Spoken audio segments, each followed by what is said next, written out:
Assalamualaikum warahmatullahi wabarakatuh. Saya Surestaningsi NPM 1811010529, jurusan Pendidikan Agama Islam Universitas UIN Raden Intan. Assalamualaikum warahmatullahi wabarakatuh. Gimana kabar semuanya?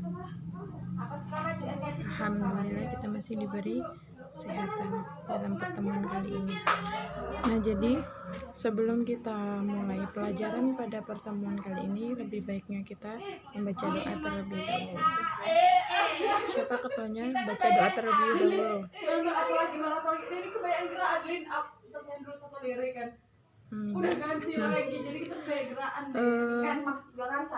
Ibu absen terlebih dahulu ya.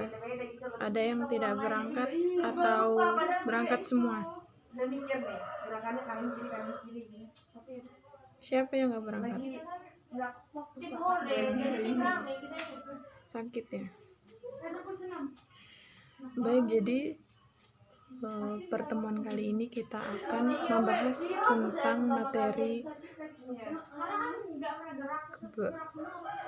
istiqomah adalah kunci keberhasilanku. Al-Quran hadis kelas berapa? Kelas 6, kelas MTS, kelas 7.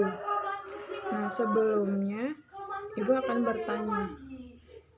Di sini ada yang mengetahui ayat tentang istiqomah.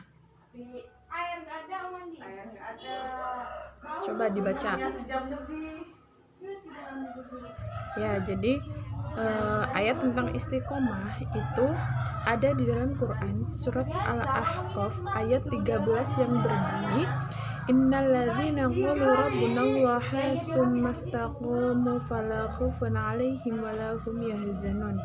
Nah, jadi artinya itu sesungguhnya orang-orang yang mengatakan Tuhan kami ialah Allah. Nah, kemudian mereka itu tetap istiqomah, maka tidak ada kekhawatiran terhadap mereka dan mereka juga tidak berduka cita. Nah, di sini juga terdapat hadisnya, hadis yang diriwayatkan oleh Imam Muslim. Coba baca, ada yang mau baca, dibuka bukunya dibaca. Ya. Jadi hadis yang diriwayatkan Imam Muslim tentang istiqomah yang berbunyi An Abi Amr wa qila Abi Amrotas wa ya nubani Abdillahi Taqafi radhiyallahu anhu.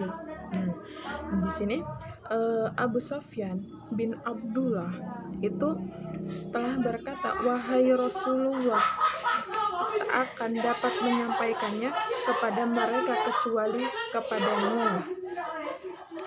Lalu bersabdalah kepada Rasulullah SAW, katakanlah, aku telah beriman kepada mereka. Kemudian beristiqomahlah kamu. Hadis riwayat Muslim. Kemudian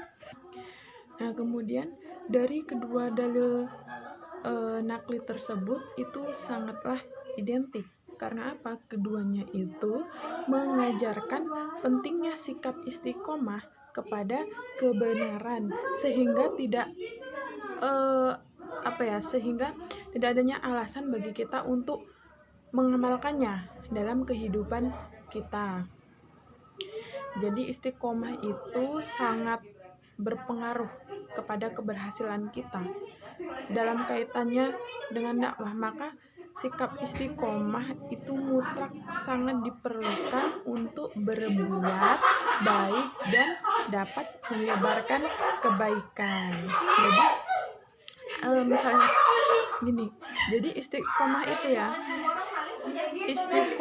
itu sikap teguh pendirian, konsekuen dalam tindakan. Istiqomah ialah sikap hati yang tidak mudah patah, tidak mudah diguncang badai. Dan istiqomah itu sikap memegang teguh kebenaran pada seorang yang beristiqomah. Jadi orang yang istiqomah itu pasti dia tidak akan tergoyah walaupun diterjang oleh gelombang yang sangat besar, itu istilahnya kayak gitu. Maka setiap istiqomah itu merupakan hal yang positif yang harus dimiliki oleh seseorang, termasuk pelajaran yang sedang kita perjuangkan menggapai cita-cita kita semua. Jadi orang yang istiqomah dalam melakukan sesuatu, ujungnya dia pasti akan mendapatkan keberhasilannya. Contohnya misalnya gini, kita beristiqomah dalam beribadah. Nah, dengan istiqomah tersebut nggak mungkin kita nggak ada hasilnya. Jadi istiqomahlah, optimis dan istiqomah itu intinya perjuangan yang wajar saat seseorang itu harus mencapai keberhasilannya dengan perjuangan dan dalam proses mencapai keberhasilan. Kendala dan kesulitan itu pasti dia akan ikut mewarnai proses perjuangan tersebut. Jadi gitu. Kita harus kalau bisa kita tuh harus beristiqomah dalam melakukan sesuatu jika ingin mendapatkan keberhasilan. Jadi istiqomah itu kunci dari keberhasilan kita. Apabila kita istiqomah dalam melakukan, misalnya kita bekerja bekerja apa misalnya ya, kita istiqomah dalam kerja tersebut, maka kita itu akan berhasil. Nah, jadi paham ya? Jadi tugas kalian, ibu ingin kalian cari isi kandungan surat Al-Ahqaf dan Quran surat An-Nas, kalian ditulis isi kandungannya bagaimana tentang istiqomah. Jelaskan. Jadi gini, jelaskan tentang istiqomah, isi kandungan tentang istiqomah, isi kandungan surat Al-Ahqaf dan surat An-Nasr. Jadi materi kita sekarang itu isinya cuma sedikit. Jadi itu yang bisa Ibu sampaikan pada pertemuan kali ini.